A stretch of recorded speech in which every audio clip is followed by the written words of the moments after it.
I want to tell you about the afternoon a sealed envelope from the Pentagon arrived at my father's attorney's office, and what happened in that room when his lawyer opened it. But I need to start where this story actually begins, which is not in a lawyer's office, and not in the Pentagon, and not even in the Army. It begins in a kitchen in Dayton, Ohio, when I was 17 years old, and told my father I had been accepted to the United States Military Academy at West. Not cruelly, I want to be precise about that because the laugh matters to everything that followed. It wasn't a dismissive laugh or a contemptuous one. It was the laugh of a man who had heard something he considered mildly absurd and was responding to the absurdity rather than to the person. The laugh of someone who has already decided what category a thing belongs in and is mildly amused that it is presenting itself as something else. He said, "West Point." "You," I said, "Yes." He said, "Lauren, you don't even like getting up early." I told him West Point had accepted me on a merit scholarship. I told him I had been working toward this for 2 years. I told him I wanted this more than I had wanted anything in my life. He said, "What does your mother think?" My mother, Carol, said, "I think Lauren knows her own mind." My father said, "Well, I suppose if you want to spend 4 years being yelled at before you figure out it's not for you." He was not a cruel man. I want to keep saying that because it is true, and because this story could easily become a story about a cruel man if I let it. And that would be the wrong story.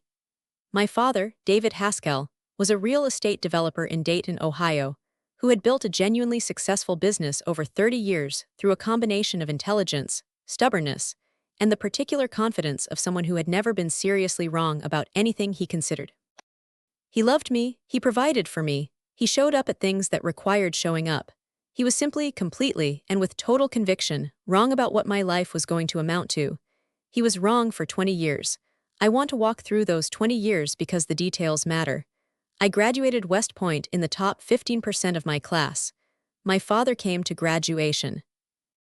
He stood in the crowd and took photographs and said the appropriate things, and then at dinner afterward asked me when I was planning to go to law school. I told him I was commissioning as an officer in the Judge Advocate General's Corps, the Army's legal division. I would be a military lawyer. He said, "So you're going to be a lawyer who works for the military?" I said, "Yes." He said, "Why not just be a lawyer?" I said, "Because I want to be a military lawyer." He said, "Right." The playing soldier thing. That phrase, playing soldier, entered our relationship at that dinner and never fully left. He used it with varying degrees of affection and dismissal over the years that followed, sometimes as a joke, sometimes as something with more weight behind it, always as a frame through which he processed my career as something temporary or peripheral, something I was doing instead of a real life rather than as a real life itself. I built a real life anyway. My career in the JAG Corps took me through 6 duty stations over 15 years. Fort Benning, Fort Lewis, a posting in Germany, 2 years at the Pentagon working in international law, a deployment to Iraq as part of a legal support team attached to a combat brigade, and finally a position as a senior attorney in the Army's Criminal Investigation Division, working on cases that involved complex financial crimes, corruption, and fraud within the defense contractor. Financial crimes work is what matters to what happened later. I want to be clear about that from the beginning, because when I describe what the sealed envelope contained, I want you to understand that it came from my actual professional expertise and not from any personal vendetta or strategic planning on my part. I was doing my job. The job produced a result that intersected, through no arrangement of mine, with my father's legal situation. But I'm getting ahead. The inheritance dispute began when my grandfather died. My grandfather, Harold Haskell, was my father's father, a man who had built the original Haskell real estate business in the 1960s before handing it to my father in the early 1990s. Harold was 91 when he died, sharp until his final months, with a will that had been carefully constructed by his own attorney and that divided his remaining personal assets, approximately $2. $3 million in liquid holdings, separate from the business which had already been transferred years earlier between his 3 children, my father David, my Aunt Patricia, and my Uncle Gerald. The will was straightforward. Equal thirds, or it should have been. What happened instead was that my father, as the executor of Harold's estate, submitted a revised accounting of the liquid assets that significantly understated their value.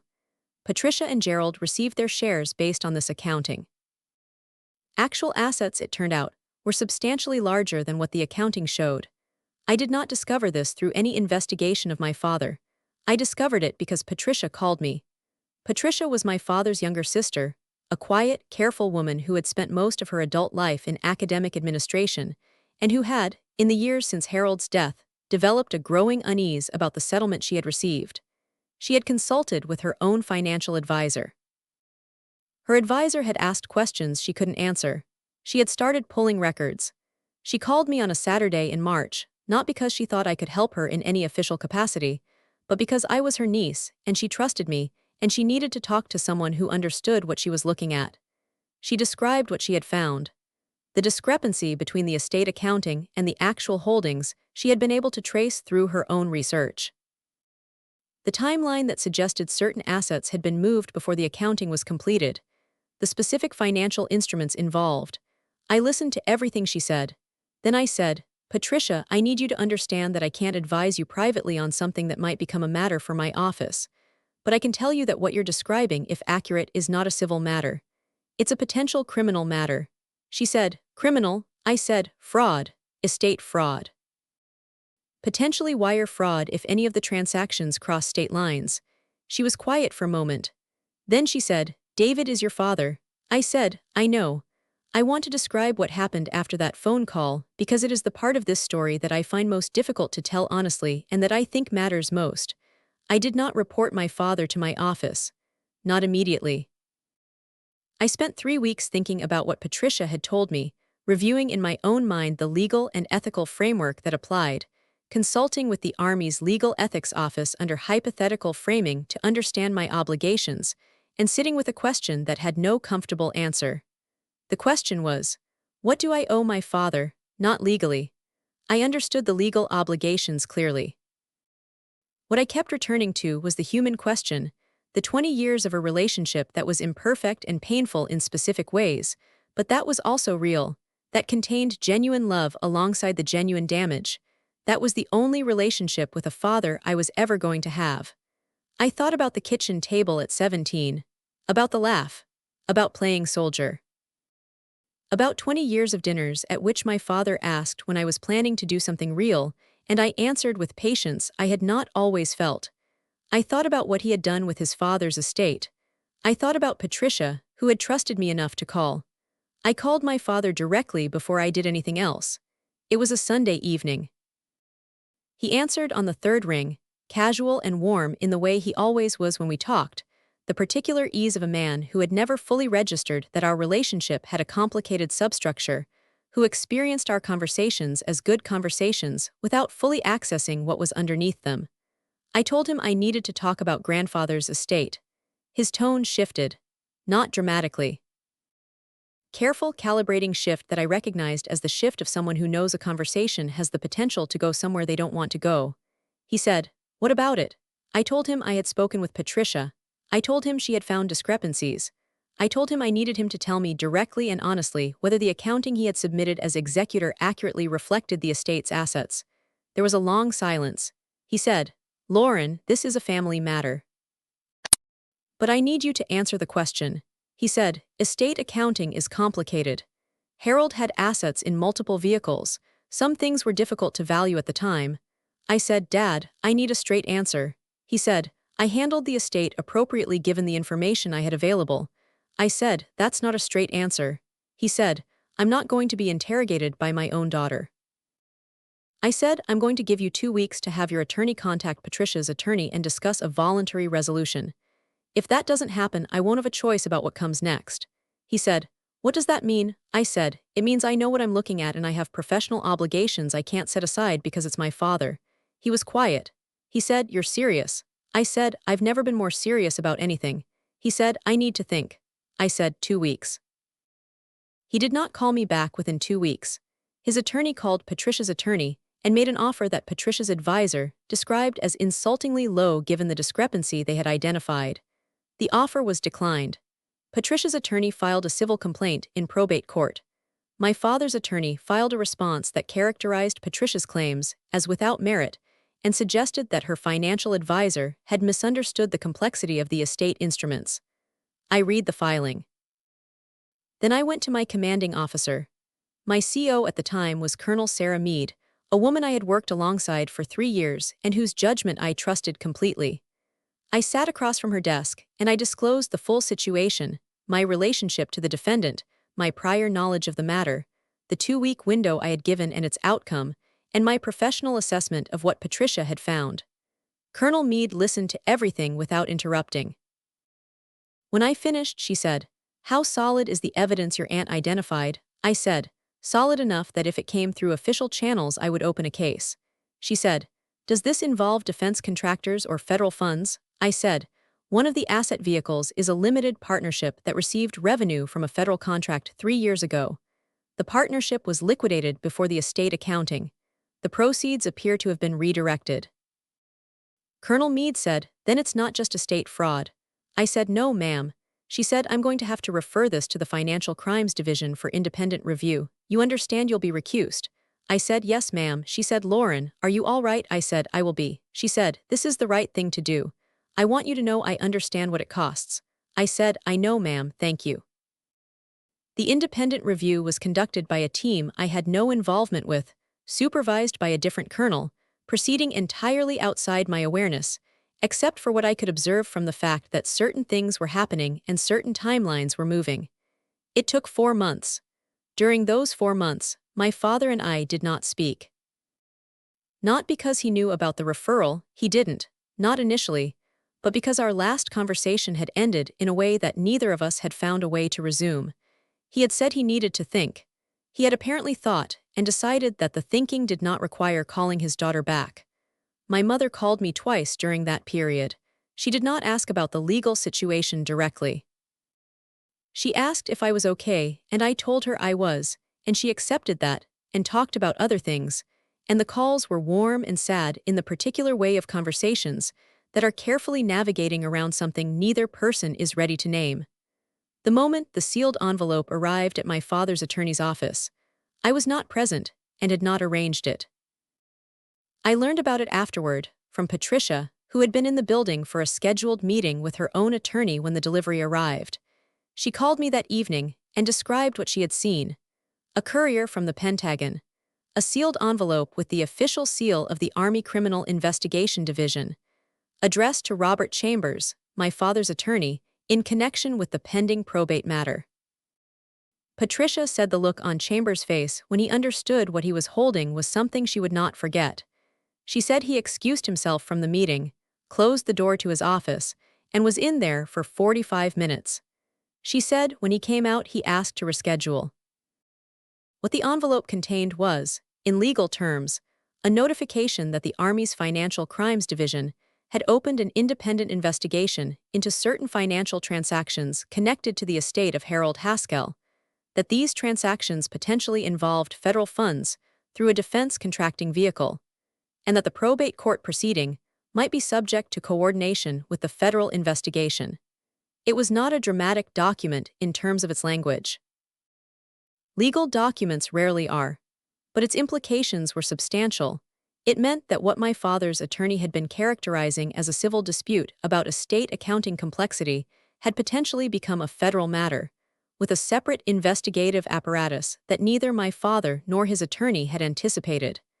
I know what it said because Patricia eventually received a copy as a party to the civil proceeding. I did not see it first. What I know about the conversation between my father and Robert Chambers that followed I know because my father called me 3 days after the envelope arrived.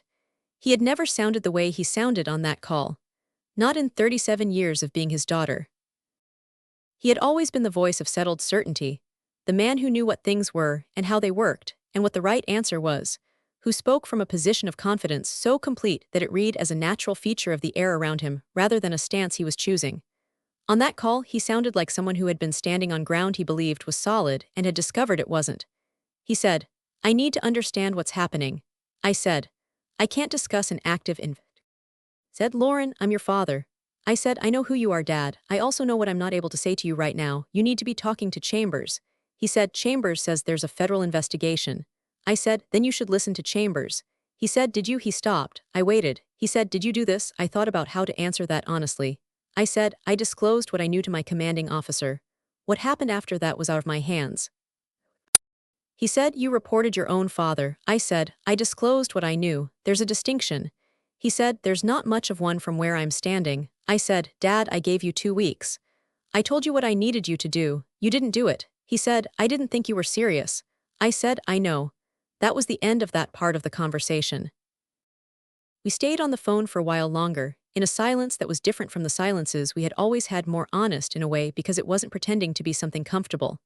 He said eventually, how long have you been doing work like this? I said, the financial crimes work, about 4 years. He said, and before that? I said, JAG for 11 years, Iraq, Germany, the Pentagon. He said, I didn't know about most of that. I said, you never asked. He said, I thought you were playing soldier. I said, I know you did. He said, I was wrong about that. I said, yes. He said, Lauren, I think I've been wrong about a lot of things. I said, I think so too. There was nothing more to say in that conversation, and we both seemed to understand that simultaneously. We said goodbye in the careful way of people who are not sure what the next conversation will look like or when it will happen. The federal investigation took 14 months. I was not involved in it. I received updates from Colonel Meade at intervals that she deemed appropriate given my recusal, which meant I knew the investigation was proceeding without knowing its specific contents or progress. My father cooperated. That is the most important thing I can say about how those 14 months went for him. His attorney, to his credit, appears to have given him clear advice about what cooperation meant and what the alternative looked like, and my father made the decision to cooperate fully rather than to contest or delay. He acknowledged the discrepancy in the estate accounting. He acknowledged that certain asset movements had occurred before the accounting was completed in a manner that reduced the apparent value of the estate. He provided documentation, access to financial records, and testimony that the investigators required. The resolution of the federal matter, which I will not describe in detail because some of it remains subject to confidentiality, did not result in prosecution. It resulted in a consent agreement, a financial penalty, and a requirement that my father provide a corrected accounting of the estate and that Patricia and Gerald receive payments representing the difference between what they had received and what they were owed under the corrected accounting. Patricia called me the evening after the agreement was finalized. She cried. Not dramatically. Patricia was not a dramatic person. The quiet crying of someone who had spent 3 years holding a concern that no one took seriously enough and who had finally arrived at a place where it was settled. She said, I want you to know I understand what you had to do, and I want you to know I'm grateful. I said, I did what I was trained to do. She said, I know, but it cost you something. I understand that. It had cost me something. I want to be honest about that because I think honesty requires it. The relationship I had with my father after those 14 months was different in ways that I am still mapping. Not absent, we speak. We see each other at family occasions. There are moments of genuine warmth between us that I do not think are performed. But different. Weighted differently. Carrying the knowledge of what had happened in a way that neither of us can fully set down. He came to see me alone, about 6 months after the agreement was finalized. He drove from Dayton to Washington, which he had not done voluntarily in the 11 years I had been posted there. He arrived on a Saturday morning, and we went to lunch at a restaurant near my apartment, and we talked for 3 hours. Most of what we talked about I will keep to myself. But there are 2 things I want to say. The first is that he apologized. Real apology, not the managed, lawyerly kind that acknowledges consequences without acknowledging wrong, but the kind that names the specific thing that was wrong and owns it without qualification. He said, I took money that didn't belong to me, from my father's estate, from my brother and sister. I told myself it was complicated and that I was simplifying things and that the accounting was a matter of professional judgment. None of that was true. I knew what I was doing. He paused, he said, and then I spent 20 years calling you a soldier playing a game while you were doing the kind of work that catches people like me. I didn't say anything. He said, I don't know how to tell you how ashamed I am of both of those things. The second thing I want to say is what I said back to him. I said, Dad, I need you to understand something about what I did. I didn't report you because I wanted to punish you. I didn't do it because of the kitchen table or West Point or 20 years of playing soldier. I did it because Patricia called me with something real, and I had professional obligations I couldn't ignore, and because the version of me you built by underestimating me for 20 years turned out to be exactly the version of me who knew what to do when this happened. He looked at me for a long moment. I said, the career you didn't think was real is what made this possible. That's the whole irony of it. You spent 20 years thinking I wasn't doing anything that mattered, And then the thing I was doing caught you. He said, I know, I said, I'm not telling you that to be cruel. I'm telling you because I think you deserve to understand what the last 20 years actually contained. He said, I do understand. I think I'm just starting to understand how much I missed. We stayed at that restaurant until mid-afternoon. We walked back to my apartment building and he stood on the sidewalk for a moment before getting in his car. He said, Lauren, I'm proud of you. I should have said that a long time ago and I didn't and I'm sorry. But I'm saying it now because I mean it and because you deserve to hear it. I said, thank you, Dad. He drove back to Dayton. I stood on the sidewalk for a little while after his car turned the corner. I thought about the kitchen table, about West Point, about playing soldier, about Afghanistan and Germany, and the Pentagon, and 4 years of financial crimes work, and 14 months of an investigation I was not part of, and one sealed envelope that arrived at a lawyer's office, and changed the terms of a conversation that had been happening for 20 years. I thought about Patricia's quiet crying on the phone, and my mother's careful calls, and Colonel Meade saying this is the right thing to do, and I understand what it costs.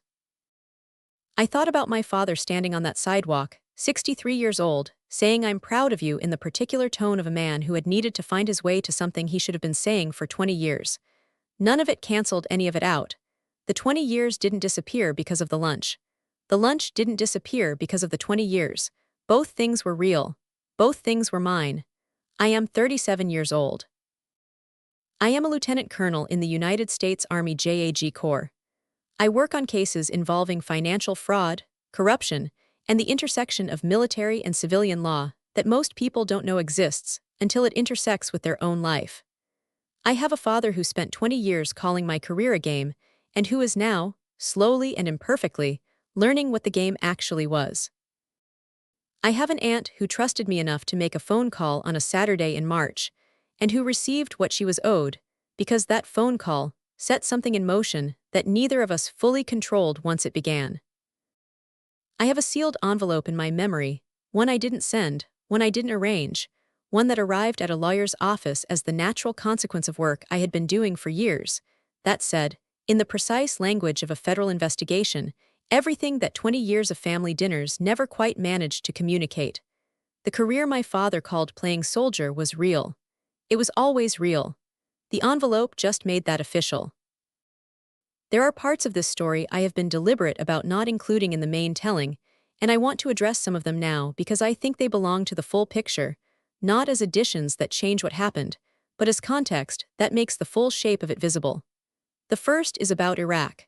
I deployed to Iraq as a JAG officer attached to a combat brigade in 2014. The deployment lasted 9 months. I cannot and will not describe most of what happened during those 9 months in any detail that would be useful or appropriate here. But there is one thing I want to say about it, because it connects to everything else.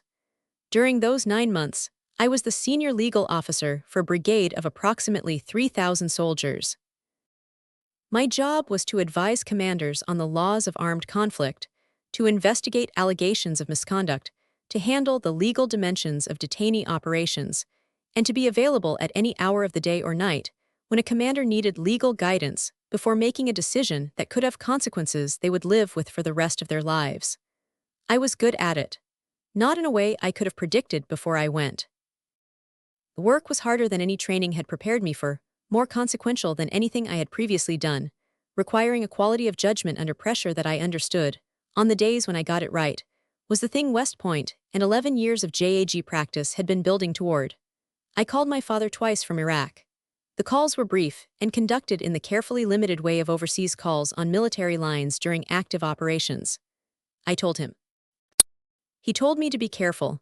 Neither of us had the vocabulary in those calls to say what was actually happening or what it meant. When I came home, he asked how it was. I said it was hard. He said, I figured. You okay? I said, yes. He said, good. Listen, there's something happening with the East Side development that I wanted to get your read on. We moved on. I have thought about those calls many times since the lunch in Washington. About what it would have meant to have a father who asked the real question, not are you okay, but what was it like? What did you see? What did it cost you? What did you learn? Who are you now that you weren't before? I don't know that I would have answered fully even if he had asked. There are things from Iraq that I have not talked about with anyone except the therapist I saw in the year after I returned, and some of them I have not talked about with her. Some things from that kind of work settle into you and don't require language to be real. But the question would have meant something. The asking would have meant something. The acknowledgement that I had been somewhere and done something that deserved more than a pivot to the East Side development would have meant something. I didn't get that. I got the pivot. And I built my career anyway, and it turned out to be the career that it turned out to be, which included Iraq and included financial crimes work, and included an independent investigation into my father's estate fraud, and included the sealed envelope that arrived at Robert Chambers' office on a Tuesday afternoon. The second thing I want to add is about Gerald. Gerald is my father's brother, my uncle, Harold's second child, Patricia's co-beneficiary in the... He is a man I have seen at Christmas for 37 years, who knew my grandfather and my father, and who received a settlement check from the corrected estate, accounting the same as Patricia did. Gerald called me approximately 2 months after the federal agreement was finalized. The call was brief and slightly awkward in the way of calls between people who are not close but who have been connected by something that requires acknowledgement. He said, "Lauren, I heard what you had." I wanted to call and say I understand it wasn't easy. I said, "Thank you, Gerald." He said Harold would have been glad, about the right outcome, not about. He trailed off. I said, "I know." He said, "Your grandfather used to talk about you sometimes, about what you were doing. He followed it more than you might know." I had not known that. I said, "What did he say?" Gerald said, he said his granddaughter was doing something that mattered and that David didn't understand it and that he hoped David would figure it out someday. I sat with that for a moment. I said, "Did he ever tell my father that?" Gerald said, "I think he tried. David didn't want to hear it." I said, "No, he never did." We stayed on the phone for a little while after that, talking about Harold, about who he had been, what he had built, the particular stubbornness that had apparently passed from him to my father and from my father to me in different forms. Gerald said, "You're more like Harold than your father is." The stubbornness and the precision. Harold would have been a lawyer if he'd been born at a different time. I told Gerald I'd never heard that before. He said, "Well, now you have." After we hung up, I sat in my office for a few minutes and thought about Harold Haskell, who had followed my career from a distance without me knowing, who had told his son he hoped he would figure it out someday, who had built the business that my father inherited, and then used to shelter assets that ended up as the subject of a federal investigation. People are rarely simple. That is the thing this whole experience has reinforced for me more than anything else. My grandfather built something real and cared about me without my knowing. My father took money that didn't belong to him and simultaneously underestimated me for 20 years, and loved me genuinely, and has spent the months since our Washington lunch trying, in his imperfect way, to become someone who deserves the relationship he almost lost. Patricia trusted me enough to make a phone call she knew might change her relationship with her brother permanently. Gerald followed from a distance and called to say he understood and told me something about my grandfather that I will carry for the rest of my life. None of these people are simple. None of the relationships are simple. The sealed envelope was simple. It contained what it contained. It said what it said. It set in motion what it set in motion. Everything around it was more complicated than that, the way human situations are always more complicated than the documents. The third thing I want to say is about the title of this story. She's playing soldier. My father said it for 20 years. He said it the way you say something you consider self-evidently true, the way you say the sky is blue or water is wet, not with malice, not even with particular conviction, just with the breezy certainty of someone who has placed a thing in a category and doesn't revisit the placement. I have thought about those words more than I've thought about almost anything my father ever said to me. Not because they hurt more than other things, they didn't, particularly, but because of the specific form of the mistake they represent.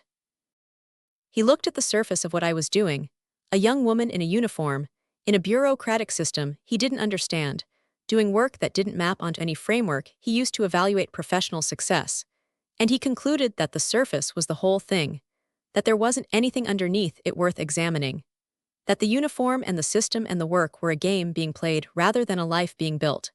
He was wrong in a way that compounded for 20 years. What was underneath the surface? 47 cases prosecuted as a JAG officer in a 16-year career. 9 months in Iraq advising commanders on decisions that carried the weight of life and consequence. A fellowship at the Pentagon working on international law frameworks that shaped how American forces operated in 3 conflict zones.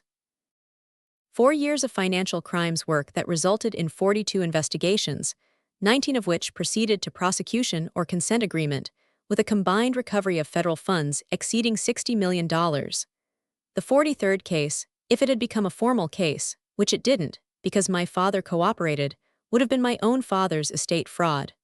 The career he called playing soldier was the career that caught him. I don't say that with bitterness. I say it because it is the fullest possible description of the irony at the center of this story, and irony at this scale deserves to be named clearly. Colonel Meade retired last year.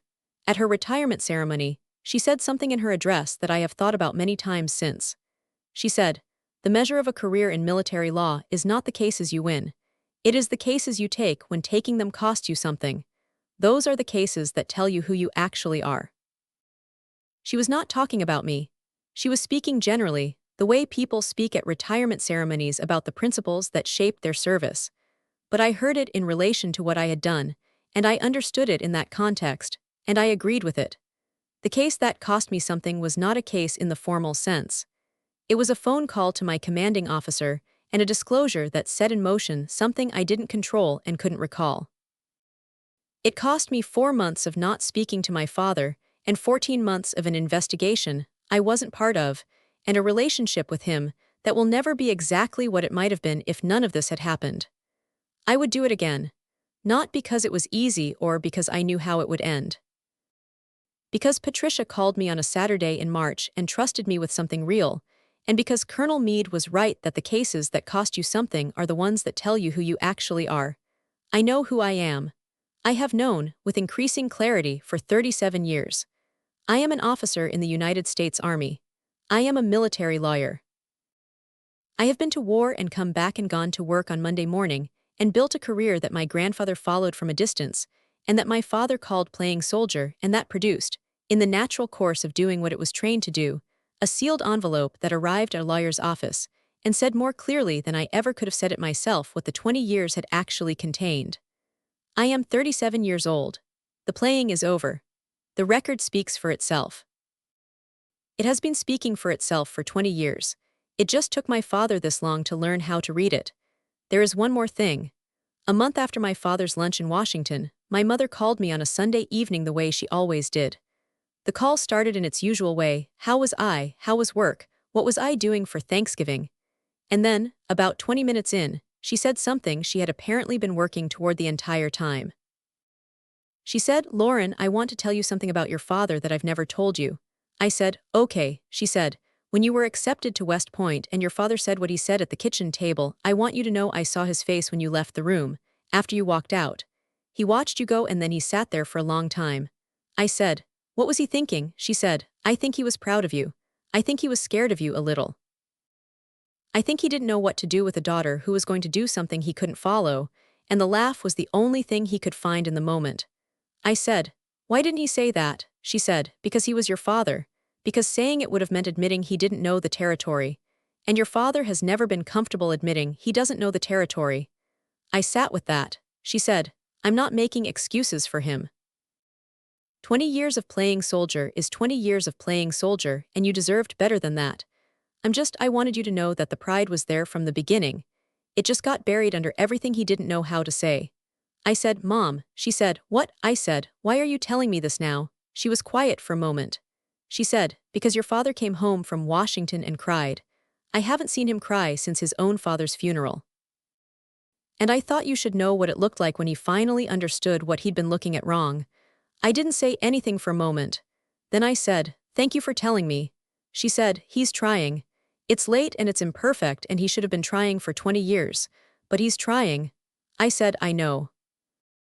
We talked for another hour about ordinary things, the way we always did, and the call ended the way calls with my mother always ended. Warmly, inconclusively, with the comfortable sense of a relationship that has its own texture and rhythm independent of everything difficult around it. I am 37 years old. My father cried when he came home from Washington. The career he called playing soldier is the reason he finally understood what he had been looking at for 20 years. I don't need him to have understood it sooner. I built what I built without his understanding, and it was built well and it will stand. But I am glad, in a way that surprised me with its completeness, in a way that I did not expect to feel, that he finally sees it. The sealed envelope did its job. So did I. We both always were.